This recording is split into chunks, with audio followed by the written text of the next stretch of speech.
What's good, everyone? Welcome in to episode 4 of Role Players. Got a couple of changes for you in the show today from the visual perspective on YouTube. Gonna change the way we're filming, just trying to make the show more interesting and more engaging for those of you watching on YouTube. We have an interview today with a good friend of mine. We grew up together in the sports administration program at Pepperdine University. She comes to us from Adidas, so it's our first interview with someone who does not work in the NBA. I'm really excited for that. Have a lot of good topics to get into, some personal ones that she brought to the show that are pretty funny. I'm gonna enjoy speaking to her about it, and I hope you enjoy listening to it as well. So, without further ado, here's my interview with Jessica Stallworth of Adidas. Welcome in, Jessica Stallworth. How are you doing? I'm doing well. How are you? I'm doing great. Thank you so much for joining the show today. I appreciate you hopping on and chatting with us for a little bit. Absolutely. Happy to be here. So I wanted to start off with a new thing I'm introducing into the podcast where since I record usually at the end of the week, today being Friday, I just wanted to get to know you a little bit deeper in what your week to week was like. So tell me, what was the wildest thing that happened in sports this week, in your opinion? In my opinion, I also feel like this sort of relates to my work. So I'm going to say Dame dropping 71 points because, as a Oh, side for note, sure. Adidas also did drop their prices for all of his shoes to $71 for, I think, yesterday. Okay, I must have missed that. Dang. See, this is why I need to pay more attention. I did see that he dropped 71. That's crazy. Uh, Scoring in the NBA right now is insane in general, but Insane. I really am glad that he is doing things like that because the people of Portland Yep. need that. So that's really 100%. cool. Yeah, so Dame is an athlete of your company, which we haven't revealed yet, but by your hat, if you haven't yet noticed, Jessica works for Adidas. So tell us a little bit about your role for Adidas and your day to day, and maybe a little bit about like some fun stuff you got to work on this week. Yeah, absolutely. So I guess my official title is manager of events for US sports, which basically means that I handle all of the different events that we do in football, baseball, softball, and then sometimes like hockey and specialty sports. I would kind of chunk up my job into three different buckets. So the first would really be grassroots priorities. So focusing on any grassroots events and activations that we do all the way from ideation to execution. So, for example, we have a partnership with Little League World Series, and that would be like one of our main grassroots priorities for the baseball category. I think the second piece would be strategy. Created and developed the entire strategy for North America events for all of our US sports. So, figuring out like what is important, what are we doing, like really understanding the purpose and the why behind each of our events to make sure that when we're activating, it's very intentional. And then I think the last piece would just be like special projects. So I work a lot with our Adidas athletes. Like, for example, we did something with Patrick Mahomes and the Black Panther shoe that he released around the time that the movie came out. And we worked with his foundation to create like a red carpet experience. So just random things I think that come in at the last minute that are activation or event related kind of fall into that last bucket. So that's a little bit about my role and what I do. Something fun that I got to work on this week, I would say, I don't know if it's fun for everyone, but I'm really in the planning stages of everything right now. So planning for Little League World Series for this summer, planning for some of our football events, planning for a couple of photo shoots that we've got going on with athletes in the next like month and a half, 2 months. Very cool. Yeah, a lot of fun stuff going on, it sounds like. So, a lot there. Let's unpack it a little bit. So, you talked a little bit about grassroots marketing. Um, Mm-hmm. can you give like a very high level definition of what that looks like and then kind of how you work with Adidas to do grassroots marketing? Yeah, absolutely. So I would say grassroots is really just focused on our who we call like our target consumers. So that's really like right now it's Gen Z kids essentially. They're from the ages of like honestly you could go as young as like 12 to really like 17. So really figuring out how we connect with kids who are wearing our product or kids who we want to wear our product when they're like young so that when they're 35 they're still rocking Adidas because of that really cool experience they had one time when they were playing baseball or playing basketball and they had Adidas cleats or shoes to hoop in, things like that. So I think grassroots marketing really focuses on how to connect with that consumer in an impactful way. And I think it's a really interesting space to be in, because with a lot of sports, like you usually have metrics, like you have to, hit these KPIs. And so it's been in Adidas working with our grassroots marketing team to understand how to create measures of success, while noting that grassroots marketing is really an investment. So we're not expecting a 12-year-old kid to go out and buy cleats, but their parents would actually be the purchaser. And then we're hoping that, with time, they're able to do X, Y, and Z within like the Adidas realm and be like what we call a halo consumer. So it's a lot of buzzwords, a lot of marketing terms, but I think it's a really fun space to be in, because you get to really come up with any sort of idea that you want to, and then you get to make it come to life with kids.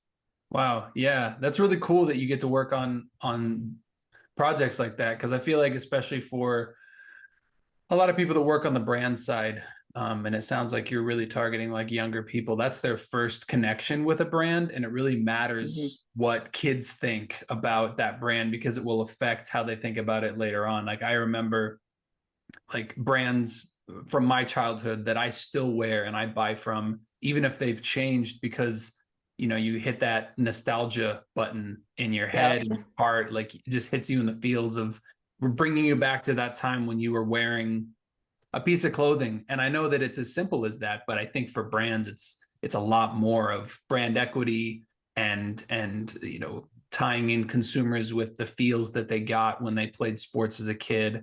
And you get to kind of like work on the strategic backfill of that. I'm sure that's just a really fun thing to be able to do in your day to day.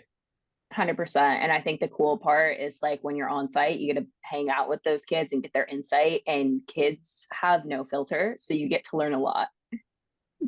Yeah. Honestly, I feel like that's more focus groups need to be just children, because they will give you exactly what you need. Like, I think it looks like that. I don't really know how I feel about that.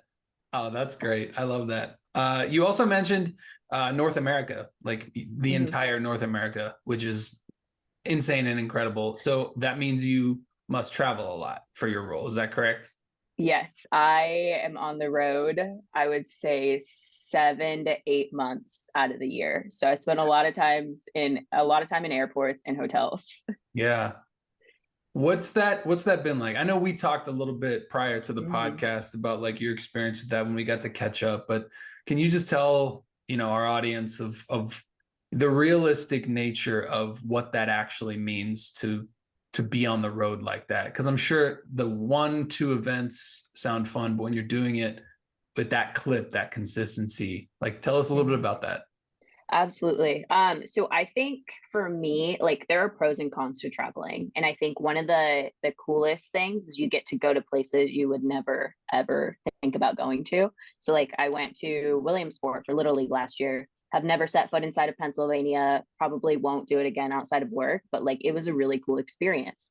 And I think that is a really fun piece of travel, like getting to go other places. And then like your road family is really what I call the people you travel with. And I've been really fortunate enough to have, I think, 4 or 5 guys that I travel with pretty consistently. And like we all get along.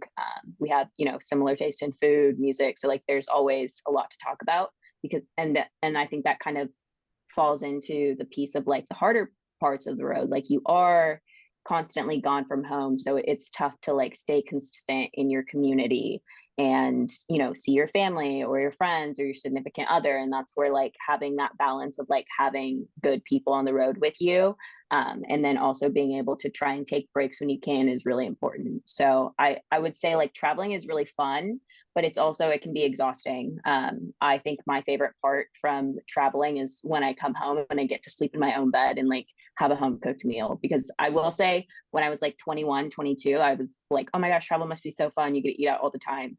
And now that I've kind of done it for multiple seasons, I'm like, okay, yes, it is fun. You get to go to a lot of new restaurants as well too. But also it's really nice to just like be home and like have a home cooked meal. Yeah. So like in a given month, like 30, 31 days, are you traveling like 3 of those weeks? Usually, yeah. And then in the summers, because we have back-to-back events, like last summer, I was traveling for about 8 weeks straight. So just place to place to place to place. I mean, for sure, what you're saying is true. Like, it must be super exciting. Like, the roles that Hmm. I've had have not been like travel related, like working on the team side, on the marketing side, like, unless you're working in social or like basketball ops, like, you're not traveling with the team. But I know the people that do, like, my coworkers that work on the social team traveling with the team, like, it's a grind because Yes. it's not like hey, I'm not feeling it today, I'm gonna call out. Like, sometimes it's Hmm.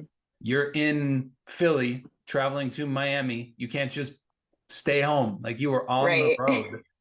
There's no like calling out when you're on the road necessarily. So, you kind of have to be built like mentally for stuff like that. And we'll get into that a little bit later, like that mindset.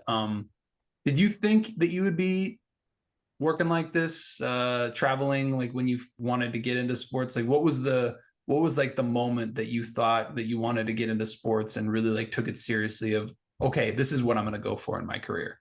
Yeah. No, that's a great question. I would say probably the moment where I was like, okay, I think I like need to do this as a career. It was just like your average Friday. I think I was probably a freshman or a sophomore in college, and I was working back-to-back baseball games. Yep, I remember Per that. usual, you know how that goes. But I remember having a conversation with one of the ADs at the time, and like I think we had a baseball game the night before or in the afternoon, and then like a volleyball game that I also worked.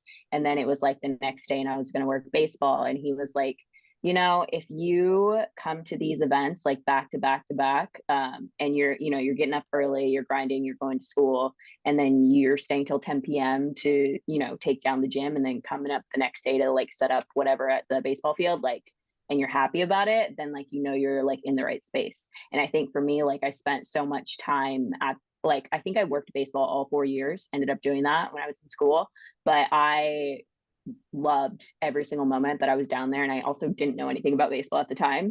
But it was something where it was like, this is fun for me. I get to have direct impact with, the other student workers, with the teams, with the parents, and I get to interact with so many different peoples, and every day is different. Like, this is where I want to be, because this doesn't feel like work. And if I can continue to make my actual job that I need to get when I graduate not feel like work, then like that's what I want to do for as long as I can.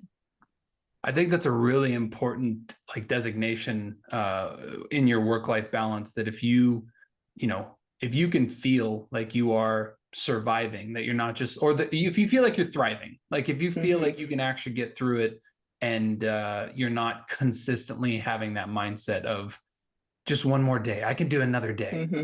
then I think what you got, that advice was good, of like, you are built for this. And I think that is an important decision that young sports professionals and those who want to break into sports need to make for themselves is, are you built for this? Because it does Hmm. take a special kind of crazy type of person to want to do what we do, Yep. because you know what you were doing in college was not a lot of what kids are doing in college is working hard, working back to backs. Like, that takes a special type of person that not only is a hard worker and Hmm. is knowledgeable about like the ins and outs of what they're doing, but also, like you said, love is a really important part of it. If you don't love it, it will burn you out.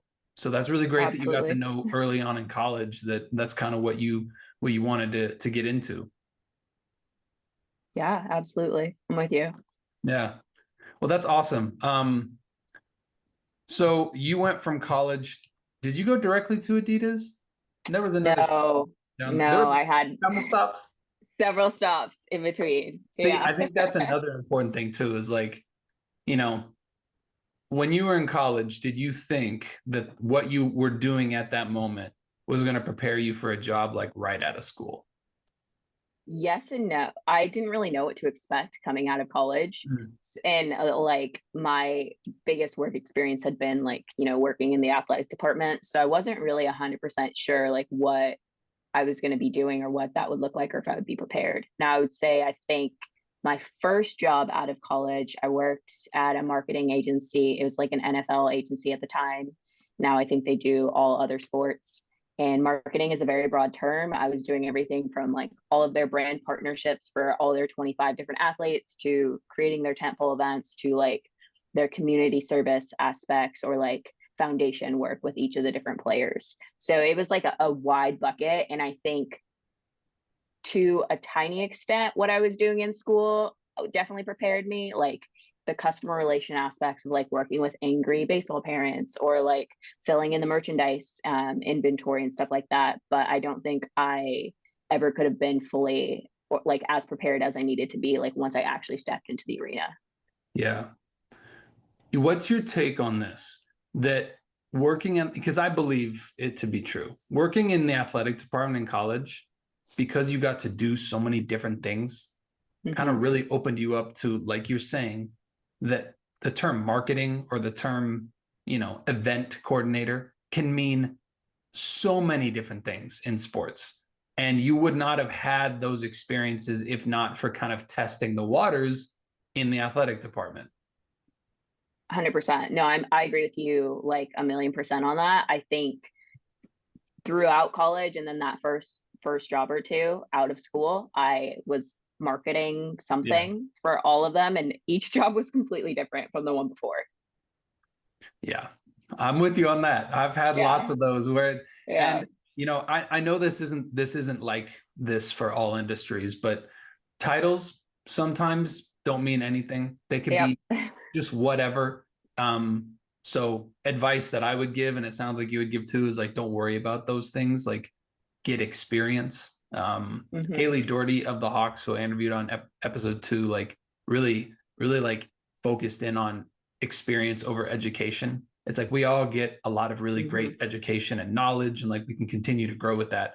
But getting the experience of actually doing what you're learning about, whether it's at the athletic department, whether you have an internship, whether you're building an online business, because I know that kids in college nowadays are probably really focusing on like the digital space because that's the next wave of sports jobs that are coming up, or betting. I mean, that's a huge wave that needs people to learn about so that those jobs can be filled. Because right now, a lot of us, like, unless you are a huge bettor, there's just a whole world of information and knowledge that you don't know about.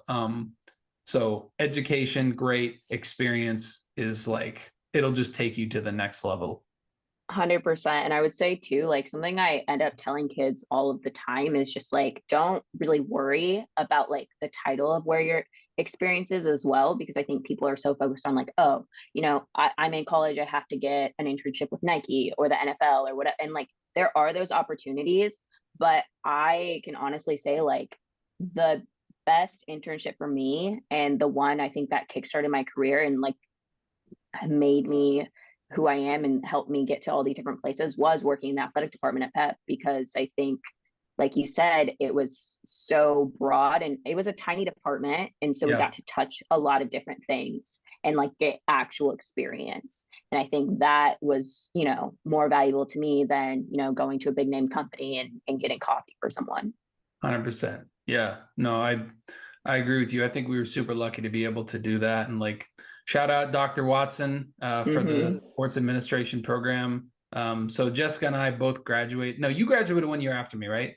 20. Yes. Yeah. Yeah. 2018. Yeah. You were a freshman when the program started. I Yeah, think that was like the first year it was like fully starting that's too. right. Yeah. So like I came into college and I did not know what I wanted to do. And the sports administration program, God bless Dr. Watson, Yeah. had just started. And I was like, that's going to be my major. And hmm if it wasn't for the hard work that he put in, I wouldn't be with the Suns and you probably wouldn't be with the Yep. Adidas right now. Sons of Mercy, 100%. shout out. So yeah, that's really cool. I love that. I love that we're like reminiscing on college right now. Brings me back. I Um, know. yeah, pretty crazy. This year is my 10-year high school graduation. 10 Oh years. my gosh. I'm dating myself here. If Yeah. you Where see did the me time now, go? yeah, you now know how old I am. Yeah, where did time go, honestly? Wow. Okay, let's move on to some of these topics that you gave to me. I think we already touched on one of them. You wanted to give some thoughts about like the mindset that you need to have to work in sports, or maybe not need, but like it's definitely helpful. So talk a little bit about what mindset you feel will set you up for the greatest amount of success in a career in sports? Yeah, I think it's kind of a twofold mindset. I think the first part is you just have to be willing to do anything and get your hands dirty. And I think the second piece is you have to be a team player. And I can go into that a little bit. I think when I started interning, like I was literally mopping the sweat off of the basketball court during Pepperdine basketball games. Like literally on the floor, like with a rag, like making sure that the floor was clean. Come a long way. But I do think like I was just so like eager and like get go of like, okay, I want to work in sports. Like, what does that take? What does that look like? Because like you said, like it is a grind. And so sometimes, you're doing really cool things, you're traveling, you're doing activations for Adidas, and sometimes you're like in that process, you are mopping the sweat off the floor. Like you just have to be willing to do any of those things and not feel like you're above anything. Even I think as you grow up and go up the chain, like you can't be above, I think a specific example for like working in Adidas, like you can't be above like, okay, I've got to run to the nearest Dick's Sporting Goods because we ran out of cleats and I need to go pick up 10 pairs of cleats and make sure that they get back to these kids on time. Like you have to be willing to do everything and do the little things well. And then kind of being a team player, like work and corporate America and like having a job is just like one big group project.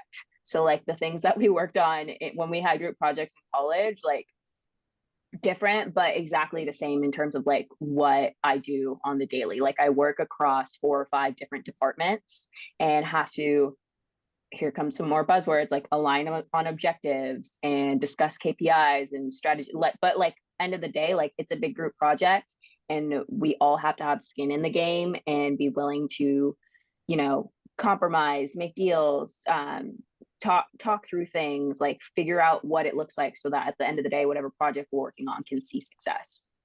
Yeah, 100%. It really is true that sports, like the actual athletes on a team, Mm-hmm. is a direct correlation to sports in a business side on a team. Totally. You and I can do nothing alone. Like we need those people around us to like, for you and a successful event. For me, it's a successful campaign. Like these things are Mm-hmm. not done overnight and they're not done with 1 or 2 people. Like it is a complete team effort. And I like what you said earlier about like being trusted with the small things. Because there's a phrase that comes to mind that's those who are not trusted with a little cannot be trusted with a lot. Mm-hmm.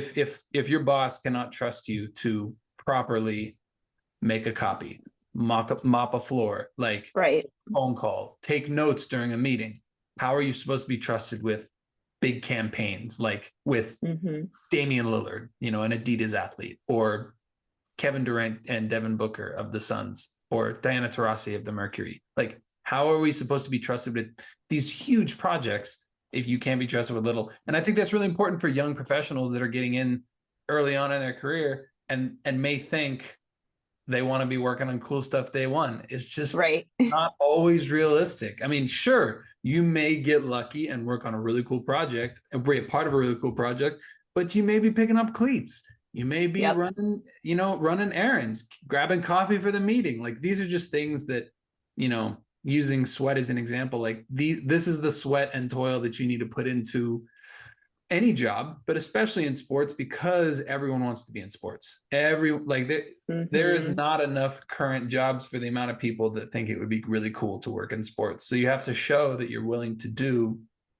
within reason Yes. whatever you do to like get to that wherever you want to go, upward. So it does take a specific mindset, and I think there are more people that there are less people that have it than those that do, purely Mm-hmm. because they see all these fun, flashy, cool things and they think, oh, I'm going to join this and I'm immediately going to be working on big commercials and campaigns. Yep. I'm going to be meeting players left and right. Like it's not always like that, but you do get to do that when you put in Mm-hmm.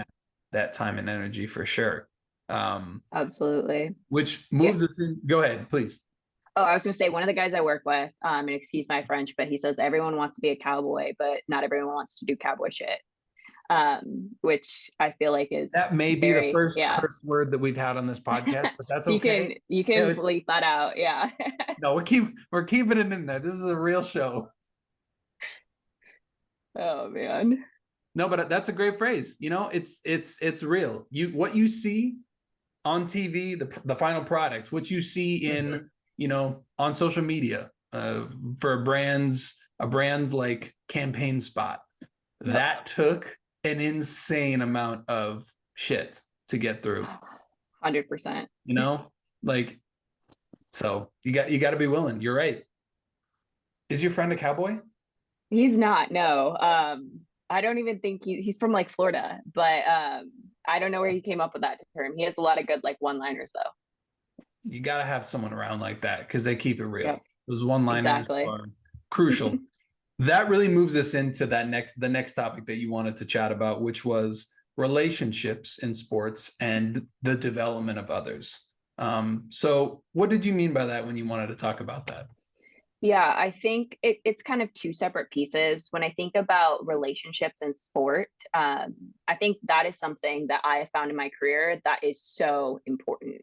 One, I think working in sports, you're working 25/8, you're working weird hours, weekends, not like anything, any weird time you can think of, you're probably working at that time, working in sports. And so it's really important to like build a family with the people you're working with, or like be intentional about those relationships, because it's going to be a lot worse if you like hate the people that you're working with and you're spending all day every day with them, versus if you're able to create a relationship with them that's a great in a working sense, and it might even lead into like a friendship outside of work too. Like that is really important.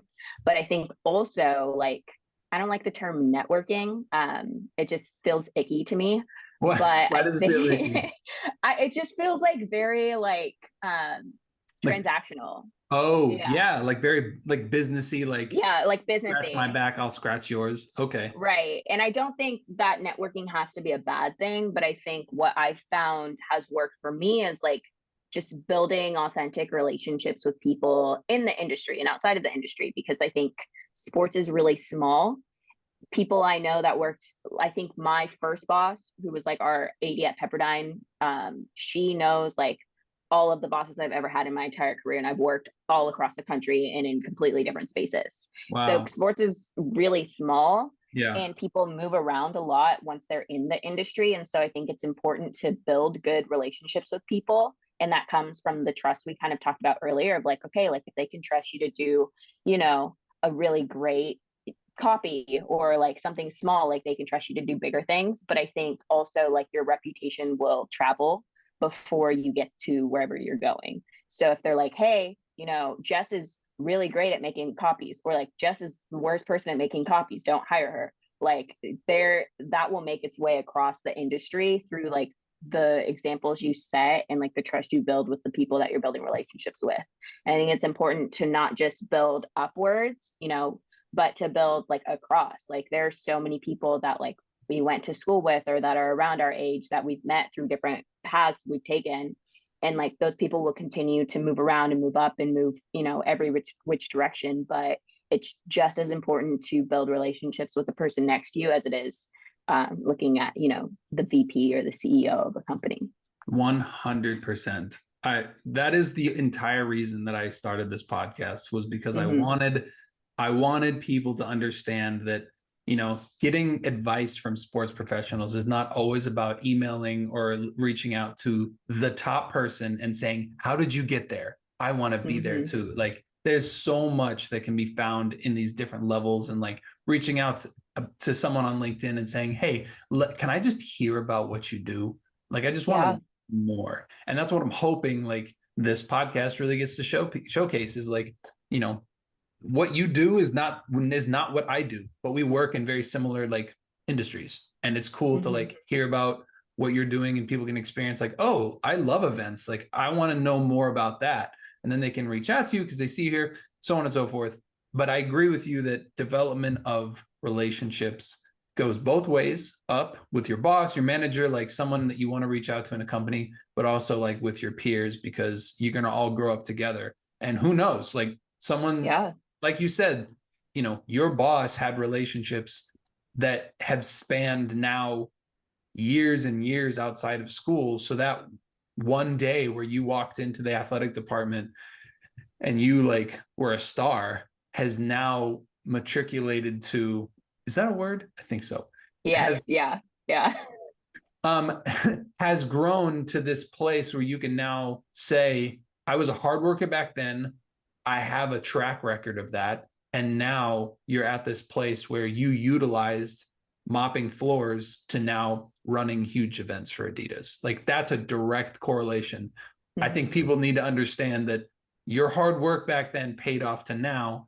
And it's because sports is such like a niche tight industry that every day I'm baffled by of like people that know people that know people. Yes.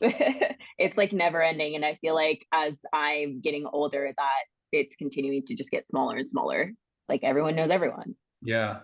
Yeah. And it will only get like smaller as you get older because like you've built up, but only if you, and I won't use the word you don't like me to use, if you develop relationships. I like it. It makes sense. You develop relationships, like quality relationships where you actually care about the other person, because sports is about people. I mean, what we're trying to do, both of us, I think the one huge similarity between our jobs is that we are using the vehicle of sports to reach the audience that is people who love sports, just regular people, like want to know more about, what Adidas does in the community, want to know more about how the Suns and Mercury are impacting the fans in the arena and how they treat their employee. Like these are all important things that, you want to be a fan of. Like you're not just a fan of a team or someone who represents a brand. You could be a fan of the brand, of the team. It's like what they do. And that's something that you and I get to work on. It's really important.